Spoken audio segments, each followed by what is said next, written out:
কারখানা সম্প্রসারণ, বিনিয়োগ শ্যাম স্টিলের, আর সেই শ্যাম স্টিলের যে শিলান্যাস, অর্থাৎ কারখানা সম্প্রসারণের নতুন কারখানার যে শিলান্যাস, তা আজকে করলেন মুখ্যমন্ত্রী শুভেন্দু অধিকারী।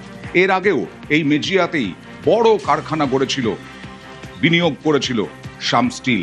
কিন্তু আজকে মুখ্যমন্ত্রী বললেন যে যদি পালা বদল না হতো তাহলে এই সম্প্রসারণ হতো না, শ্যাম স্টিল করতো না, ওড়িশায় চলে যেত। কারণ তারা এই প্রকল্প বন্ধ রাখার কথা ভেবেছিল পশ্চিমবঙ্গে তোলাবাজি, কাটমানি, বিভিন্ন হুমকি হুঁশিয়ারি এই সবের জন্য। আর আজকে শুভেন্দু অধিকারী মুখ্যমন্ত্রী তিনি বললেন আগে পশ্চিমবঙ্গে গুন্ডা ট্যাক্স ছিল, ডান্ডা ট্যাক্স ছিল। তাঁর দাবি পালা বদলের পর বাঙালি বেঁচে গেছে আর শিল্পপতিরাও ফিরছেন। অনেকবার রেলের কাছে রেল জমি চেয়েছে বিভিন্ন জায়গায় ওভারপুল করার জন্য, কিন্তু রাজ্য সরকারের এগুলো দোষারোপ করার সময় না। আমি এখানে একটা পশ্চিমবঙ্গে আজকে বিনিয়োগের জন্য এসেছি, 15,000 কোটি টাকা এখানে বিনিয়োগ হচ্ছে, প্রচুর মানুষের কাজ হবে। আর বাঁকুড়া, পুরুলিয়া, পশ্চিম বর্ধমান, বীরভূম এইসব জায়গায় শিল্প না আনতে পারলে এখানকার পরিকাঠামোগত উন্নয়নও হবে না, অ্যানসিলিয়ারি অনুসারী শিল্পের প্রসারও ঘটবে না, এবং এখানকার প্রত্যেকটা গ্রাম থেকে হাজার হাজার ছেলে বাইরের রাজ্যে চলে গেছে কাজ করতে, তারাও ফিরে আসবে না। এর সাথে গভর্নমেন্টের রেভিনিউ, ইলেকট্রিক থেকে শুরু করে, জল থেকে শুরু করে, জিএসটি থেকে শুরু করে গভর্নমেন্টের রেভিনিউ বাড়বে। পশ্চিমবঙ্গের যে অর্থনৈতিক অবস্থা আছে সেই কারণে এটা একটি বড় উদ্যোগ, শুভ উদ্যোগ, বাংলার পক্ষে ভালো উদ্যোগ। राम की लीला रंग लाई, सामने बंसी बजाई। हम राम और शाम भक्त मिलके will work for the growth of West Bengal. আমরা পরিশ্রম করব বাংলার তরুণদের জন্য, বাংলার মানুষের জন্য, এবং পরিযায়ী শ্রমিকের সংখ্যা কমানোর জন্য। বাংলা ছেড়ে যেতে হবে কেন? 15,000 কোটি টাকা দুভাগে, একটা ইন্টিগ্রেটেড স্টিল প্ল্যান্ট, সেখানে 10,000 কোটি টাকা, আর একটা 5,000 কোটি টাকা অ্যানসিলিয়ারি, এবং দুটো মিলিয়ে এখনই ওদের 25,000 ওয়ার্কার এখানে কাজ করে। 10,000 এবং 5,000, 15,000-এ 5-15 75,000 মানুষের অন্নসংস্থান হবে। আগামী দিনে পশ্চিম বাংলা আবার ভারত সভায় শ্রেষ্ঠ আসন নেবে। রাজ্যে বিজেপি ক্ষমতায় আসার পর একের পর এক শিল্পে বিনিয়োগ, শিল্পপতিদের বিনিয়োগে আগ্রহ বা ইচ্ছে প্রকাশ করা, আর তাতেই রাজ্যের মুখ্যমন্ত্রী শুভেন্দু অধিকারী, শিল্পমন্ত্রী তাপস রায়, তারা যার পরনায় যেমন খুশি, ঠিক তেমনই সাধারণ মানুষ তারাও একদিকে আবারও আশার আলো দেখছেন। এ রাজ্যে ফিরবে শিল্পের উপযুক্ত পরিবেশ, হবে কর্মসংস্থান। শ্যাম স্টিল তারা আগামীতে এ রাজ্যে 15,000 কোটি টাকার বিনিয়োগ করবে, এমনই মন্তব্য করেছিলেন। আর তাতেই হবে সম্প্রসারণ এবং নতুন স্টিল উৎপাদনের কারখানা তৈরি হবে বাঁকুড়ায়, এবং সেই কারখানা সম্প্রসারণ হওয়ার যে কাজ, সেখানে ভিত্তিপ্রস্তর স্থাপন এবং পূজনে অংশগ্রহণ করেন আজ মুখ্যমন্ত্রী শুভেন্দু অধিকারী সহ তাপস রায়, অগ্নিমিত্রা পল, শরদ্দত্ত মুখোপাধ্যায় এবং রাজ্যের একাধিক মন্ত্রী, সাংসদ, বিধায়করা। এবং মঞ্চ থেকে মুখ্যমন্ত্রী শুভেন্দু অধিকারী তিনি স্পষ্ট করে হুঁশিয়ারি দেন আবারও একবার যে এ রাজ্যে শিল্পের ক্ষেত্রে চলবে না কোনো সিন্ডিকেটবাজি, হবে না কোনো পুলিশি রাজ, এমনকি তোলাবাজি, সিন্ডিকেট রাজ বন্ধ হবে। এবং পশ্চিমবঙ্গ সরকার শিল্পপতি, বিনিয়োগকারীদের পাশে রয়েছে, তারা সহযোগিতা করবে এ রাজ্যে শিল্পের উন্মুক্ত পরিবেশ, শিল্পের যথাযথ মাটি তৈরিতে এবং বেকারত্ব ঘোচানোর কাজে তারা অগ্রগণ্য ভূমিকা নেবে, এমনটাই আশ্বাস দেন মুখ্যমন্ত্রী শুভেন্দু অধিকারী। পাশাপাশি আগামী দিনে এ রাজ্যে শিল্প বান্ধব পরিবেশ তৈরি এবং জমি নীতির ক্ষেত্রেও রাজ্য সরকার একাধিক পদক্ষেপ গ্রহণ করবে, এমনটাই মন্তব্য করেন তিনি। ক্যামেরা দীপঙ্করের সঙ্গে সুস্মিতা, নিউজ 18 বাংলা, বাঁকুড়া। আর মুখ্যমন্ত্রী শুভেন্দু অধিকারী বারবার হুঁশিয়ারি দিয়েছেন আজকে আগে গুন্ডা ট্যাক্স চলতো, ডান্ডা ট্যাক্স চলতো, গুন্ডা রাজ চলতো, এসব আর হবে না। পালা বদলের বাংলায় শিল্পপতিরাও ফিরে আসছেন। ভারতীয় সংস্কৃতি কা এবারে যদি এই সরকারটা না আসতো এরা সব উড়িষ্যা চলে যাবে ঠিক করেছিল। সিন্ডিকেট রাজ, তোলাবাজি, রাস্তায় গাড়ি নিয়ে বেরোলে হাত পাততো, গুন্ডা ট্যাক্স, একবার এমভিআই টাকা নেয় তো আরেকবার পুলিশ টাকা নেয়, আরেকবার পুলিশ টাকা নেয় তো আরেকবার ডান্ডা ট্যাক্স টাকা নেয়। কি অবস্থা করে রেখেছিলেন আপনারা। সরকার আসার জন্য বাংলা বাঙালি বেঁচে গেছে আর ইনারাও ফিরে আসতে শুরু করেছেন। আমি স্বাগত জানাবো পশ্চিমবঙ্গ সরকারের পক্ষ থেকে। মমতা বন্দ্যোপাধ্যায়কে তীব্র কটাক্ষ করলেন মুখ্যমন্ত্রী শুভেন্দু অধিকারী। বললেন, প্রাক্তন মুখ্যমন্ত্রী দেখে যান, পারলে হেলিকপ্টার পাঠাবেন তিনি, যে এই মেজিয়ার কারখানার ভেতরে কি হয়ে আছে। প্রাক্তন মুখ্যমন্ত্রীকে বলবো, আপনার হাতে এখন অনেক সময় আছে, আপনি একবার এসে এই প্ল্যান্টের ভিতরটা দেখে যাবেন। উনি কথায় কথায় বিশেষ করে মারোয়াড়িদেরকে, হিন্দি স্পিকিং লোকেদেরকে বলেন, এ লোক তো বাহারি হ্যায়, গুজরাট बनने नहीं दूंगा, यूपी बनने नहीं दूंगा। আমি ওনাকে বলবো যে আমি অভিভূত, মন্দির তো আছে, রাধা মাধব তো আছে, মহাদেবের শিবলিঙ্গ তো আছে, নন্দী মহারাজ তো আছে, গোশালা তো আছে, সবুজায়ন তো আছে, সাথে বাংলার কলা সংস্কৃতি স্বাধীনতা সংগ্রামের দুই বরেণ্য ব্যক্তিত্বের মূর্তি আছে, রবীন্দ্রনাথ ঠাকুর আর নেতাজি সুভাষচন্দ্র বসু। আপনি একবার এসে দেখে যাবেন, আমাকে জানাবেন, আমি সরকারের হেলিকপ্টারটা দিয়ে দেবো। আর যাই বলুন, এদেরকে বাহারি বলবেন না। মুখ্যমন্ত্রী শুভেন্দু অধিকারী এই মঞ্চ থেকেই রাজ্যের আইন শৃঙ্খলা নিয়েও কড়া বার্তা দিলেন। কারখানায় তালা ঝোলালে জায়গা হবে জেলে, আর কোন রকম তোলাবাজির খবর পেলে গুড়িয়ে দেওয়া হবে ভেঙে। আইন শৃঙ্খলাকে ঠিক করতে হবে, গুন্ডা দমন আইন।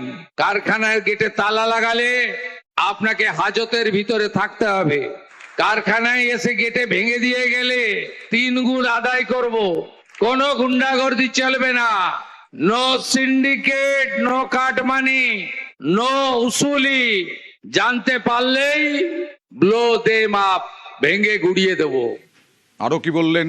শিল্পের ভবিষ্যৎ নিয়ে বললেন, দুর্গাপুরেও শিল্প হবে, হাওড়ায় আমুল কারখানা হবে।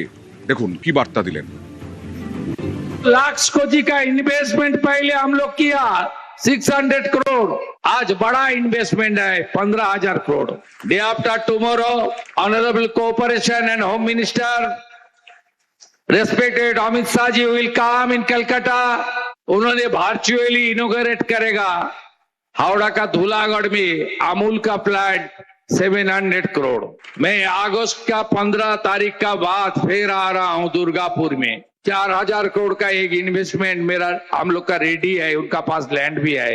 मेरा साथ बड़ा बड़ा ग्रुप का मीटिंग शुरू हो गया और भी बाकी है, ज्यादा दिन नहीं हुआ। LNT ने मीटिंग किया, लर्सन एंड टुब्रो, यहाँ बड़ा प्लान लगा रहा है, इन्वेस्ट कर रहा है। गौतम अदानी जी का साथ अपने डायरेक्टर और अपने बेटा को भेजा था।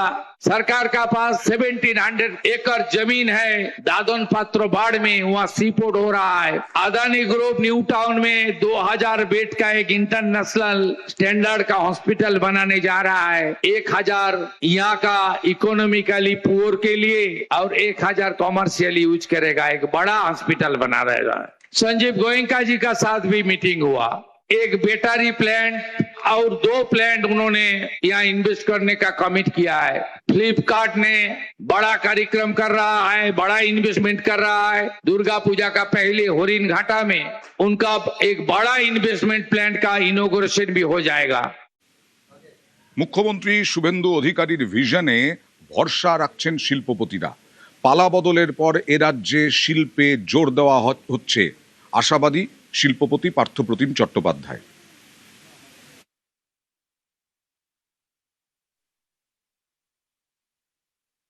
এক কথায় আমরা খুবই আশাবাদী। এবারে নতুন যা পলিসি এবং যে ধরনের ভিশন আমাদের সিএম এর রয়েছে, চিফ মিনিস্টার, নতুন চিফ মিনিস্টার শুভেন্দু অধিকারী বাবু, পশ্চিমবঙ্গের সব থেকে সুবিধা হচ্ছে যে আমাদের এখানে skilled man power, educated man power, আমাদের এখানে সব রকম এলিমেন্টই আছে। নাও এটাকে আমরা কি করে সদ্ব্যবহার করে সবাই মিলে পশ্চিমবঙ্গের মধ্যে শিল্প নিয়ে আসতে পারি, সেই প্রচেষ্টা করলে নিশ্চয়ই ফল হবে।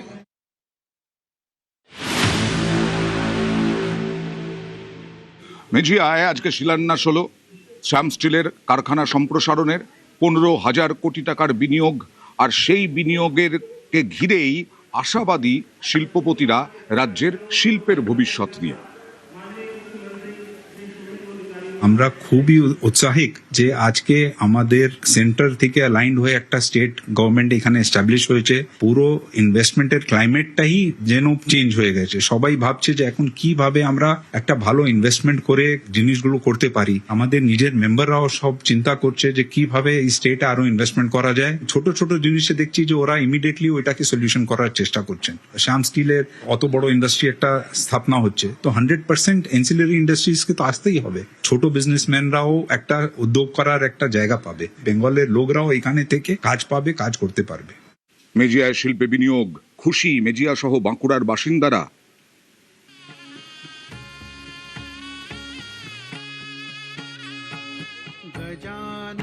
এই গরিব মানুষ এখানে কাজ একবারেই নাই বাঁকুড়া জেলার মধ্যে। এই কারখানাটা শুভেন্দু অধিকারী আমাদের মাননীয় মুখ্যমন্ত্রী আসছে, এটা দারুণ উপকার হবে আমাদের। এরকম কারখানা আরো বহুত দরকার আছে। আগে যে কারখানা ছিল এটা তো সেই তৃণমূলের আমলে কাটমানি লিয়ে হয়েছে, আমাদের মির্জাবাসীর কোনো কাজেই নেই। এখন মনে হচ্ছে কাজ হবে, আমরা দারুণ খুশি। আমাদের সরকারকে অসংখ্য ধন্যবাদ। কয়েক হাজার লোক করে খাচ্ছে, গরিব মানুষ। এই কারখানা হওয়ার কর্মসংস্থান প্রচুর হবে, প্রচুর সুবিধা। হুঙ্কারি সার পালালেন সিদ্দিকুল্লাহ চৌধুরী। তিনি গতকাল উস্কানি দিয়েছিলেন, হুঁশিয়ারি দিয়েছিলেন এ রাজ্য জুড়ে 1 কোটি মানুষ পথে নামবেন প্রতিবাদে।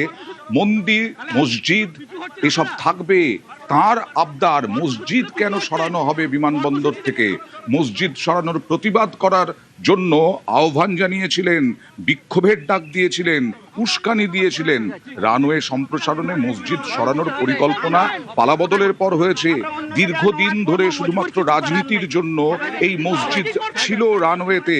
অভ্যন্তরীণ নিরাপত্তার প্রশ্ন থাকলেও মসজিদ সরানোর পরিকল্পনার প্রতিবাদে হুঙ্কার দিয়েছিলেন। গতকাল 1 কোটি মুসলিম নিয়ে প্রতিবাদের হুঙ্কার দিয়েছিলেন, কিন্তু এয়ারপোর্ট চত্বরে পুলিশের কড়া নিরাপত্তা, গিয়েও ফিরে গেলেন সিদ্দিকুল্লাহ চৌধুরী।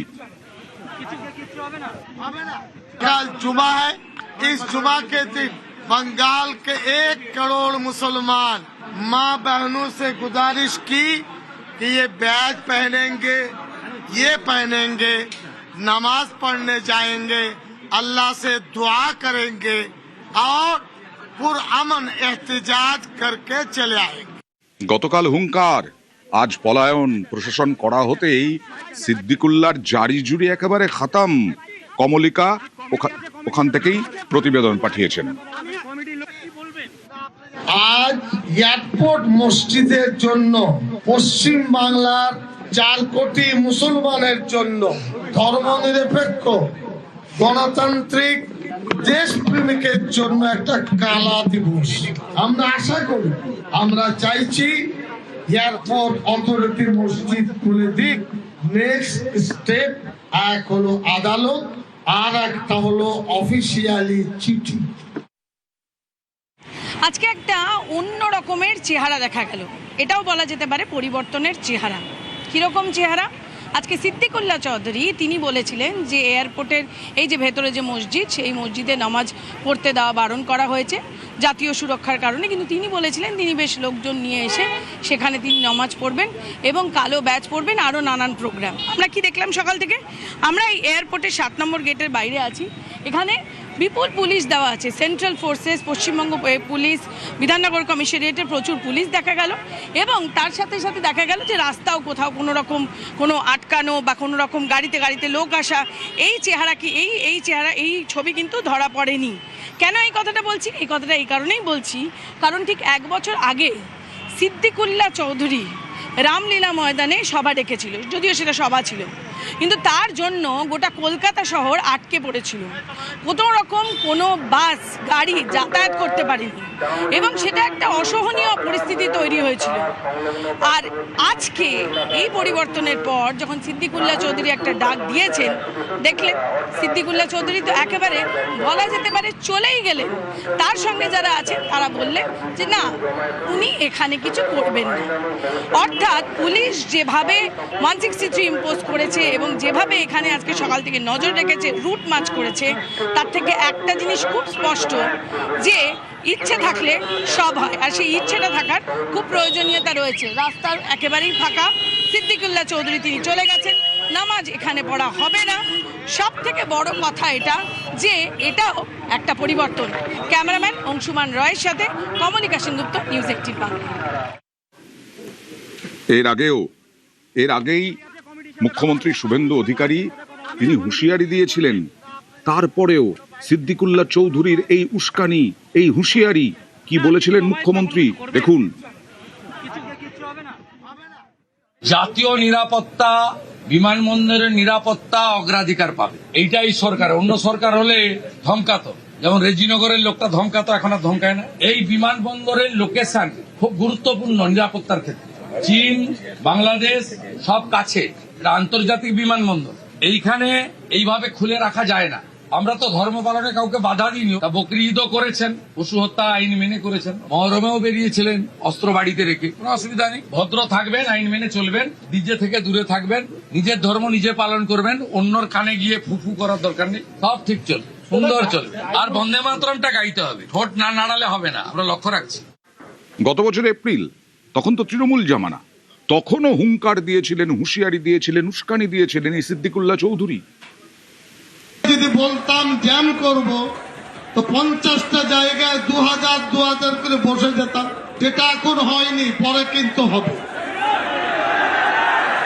বলে করব, বলে প্রথমে জেলাকে একটু টাইট করি, তারপরে কলকাতার 50টি জায়গায় 10,000 হলে কত লাগবে?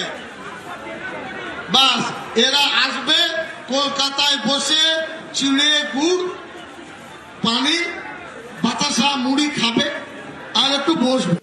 বেলডাঙ্গায় অশান্ত হলো, সরকারি সম্পত্তি ভাঙচুর হলো, ব্যাপক অশান্তি হলো।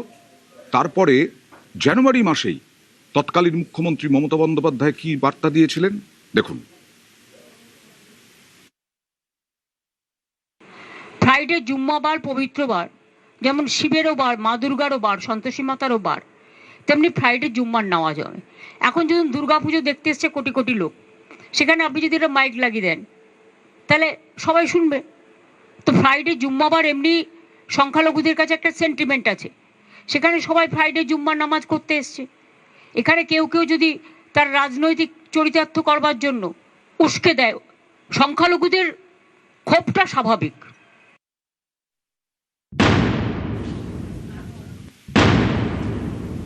আর মুখ্যমন্ত্রী শুভেন্দু অধিকারী বারবার বার্তা দিয়েছেন, আইনের শাসন এ রাজ্যে প্রতিষ্ঠিত হচ্ছে। 2 মাস হয়েছে মাত্র, তার আগেই পাক সার্কাসে বেআইনি নির্মাণ ভাঙার প্রতিবাদে অবরোধ, বিক্ষোভ, পুলিশকে ইট বৃষ্টি, ব্যাপক ইট বৃষ্টি, কয়েক মিনিটের মধ্যে লাঠি পেটা করে রাস্তা সাফ করে দিয়েছিল পুলিশ। আইনের শাসন চলছে, শাসকের আইন নয়, এটা বারবার মুখ্যমন্ত্রী শুভেন্দু অধিকারী বার্তা দিয়েছেন।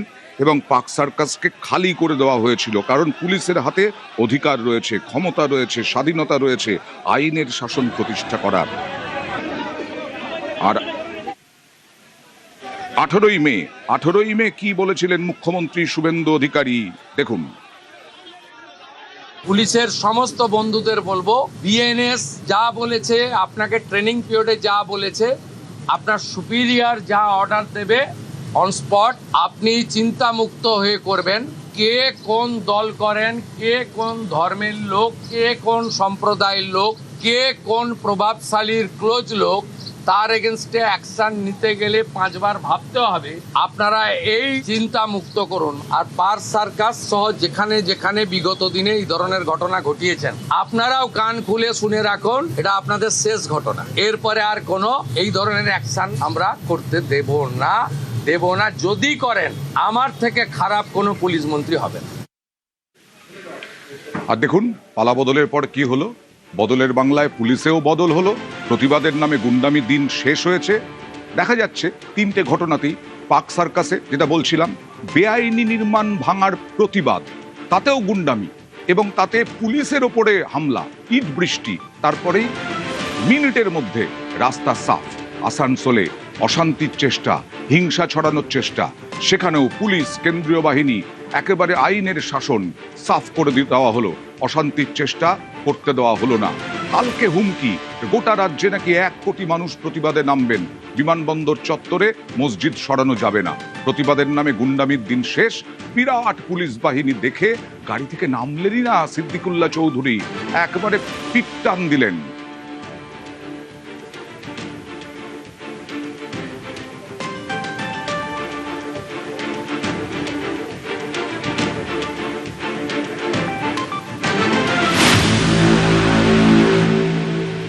ভারতে সংবিধানে ধর্ম পালনের স্বাধীনতা রয়েছে, সব ধর্ম পালনের স্বাধীনতা রয়েছে, কিন্তু ধর্মের নামে গাজোয়ারির স্বাধীনতা নেই।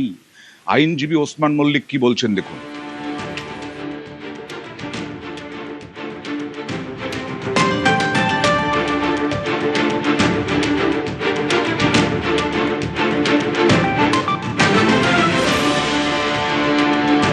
প্রচার করতে পারবেন ধর্মের নামে এমন কোনো কাজ করা যাবে না যাতে আইন শৃঙ্খলা বা শান্তি বিঘ্নিত হয়।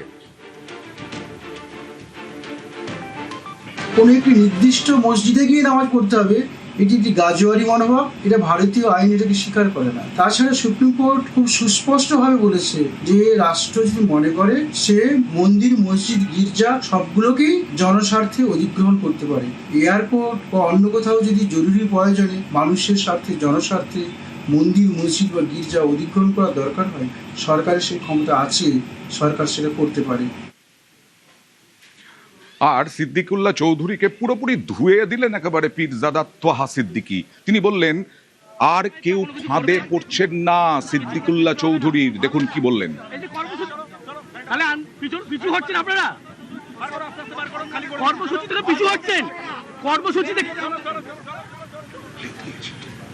ওখানে রানওয়ে আছে, ওখানে যদি সত্যিকারের মানুষের ক্ষতি হয় সেখানে মসজিদটা সরানো হবে না হবে না সেই সম্পর্কে পশ্চিম বাংলার শিক্ষিত জ্ঞানীগুণী মুসলিম যারা আছে তাদের অন্তত 10-20 জনকে নিয়ে সরকারের বসে একটা আলোচনা করে একটা সিদ্ধান্ত নেওয়া উচিত বলে আমি মনে করি। উনি একটা মুসলমান, সে আগে বেরিয়ে মরণ শাস্তি চাইছে, সেটা যেন না হয়। সিদ্দিকুল্লাহ চৌধুরী সাহেবের যে গ্রহণযোগ্য ছিল সেইটা একদম তলানিতে চলে গেছে। এই সিদ্দিকুল্লাহ চৌধুরীর ফাঁদে আর বাংলার কোনো মুসলিম পা দিতে চাইছে না, চাইবো না। কিছু যেন একটা রহস্য, ডাল মে কুছ কালা হ্যায়। নওশাদ সিদ্দিকী ভাঙড়ের আইএসএফ বিধায়ক, তিনি বললেন প্রতিবাদ সবসময় গণতান্ত্রিকভাবে হওয়া উচিত, মসজিদ সরানো নিয়ে বিশৃঙ্খলা করা উচিত নয়। কি বললেন দেখুন। প্রতিবাদ করা আমাদের গণতান্ত্রিক অধিকার, প্রতিবাদ করতে হবে, অন্যায় হলে সে প্রতিবাদ হবেই, কিন্তু প্রতিবাদটা যেন গণতন্ত্রের মধ্যে আবদ্ধ থাকে, ডেমোক্রেটিক ওয়েতে হয়। অহেতুক এটাকে নিয়ে এই মসজিদটাকে কেন্দ্র করে বিশৃঙ্খলা তৈরি হোক বা বাজে পারসেপশন তৈরি হোক, এটা আমিও চাই না। এই জন্য একটা গোল টেবিলের খুবই প্রয়োজন আছে। উন্নয়নের কাজে বাধা আর বরদাস্ত করবে না বাংলার মানুষ, মন্ত্রী অগ্নিমিত্রা পাল তোপ দাগলেন। আর সৌরভ শিকদার দমদম উত্তরের বিজেপি বিধায়ক, তিনি বললেন মসজিদ সরাতে কেন বাধা দিচ্ছেন সিদ্দিকুল্লাহ, তার প্রশ্ন কেন উস্কানি দিচ্ছেন, এর পেছনে কি কোনো বিদেশি ফান্ডিং আছে?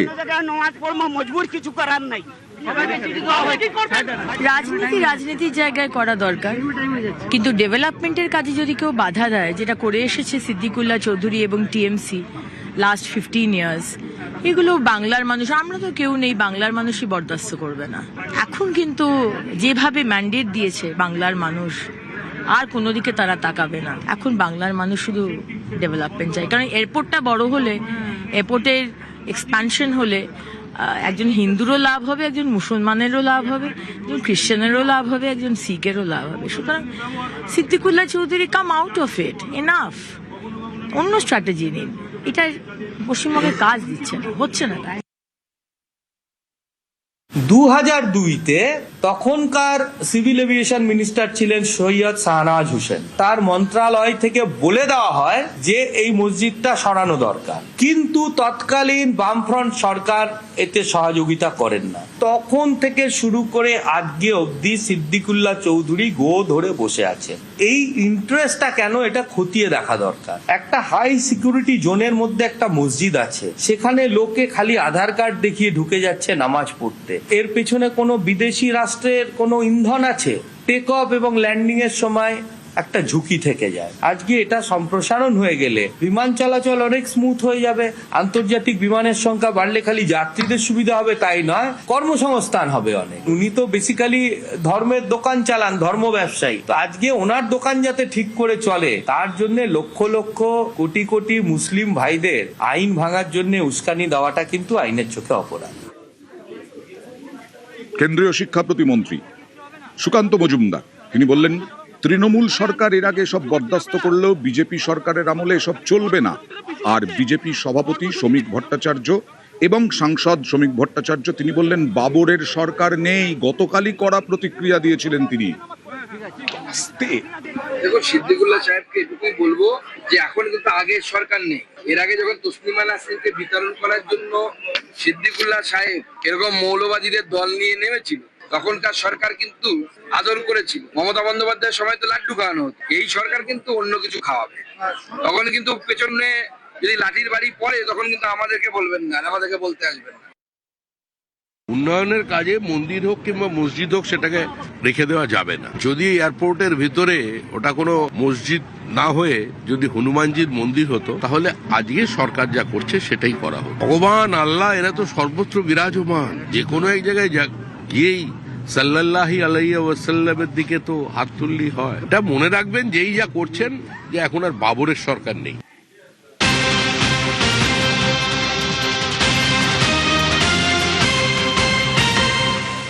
জাতীয় নিরাপত্তায় জিরো টলারেন্স।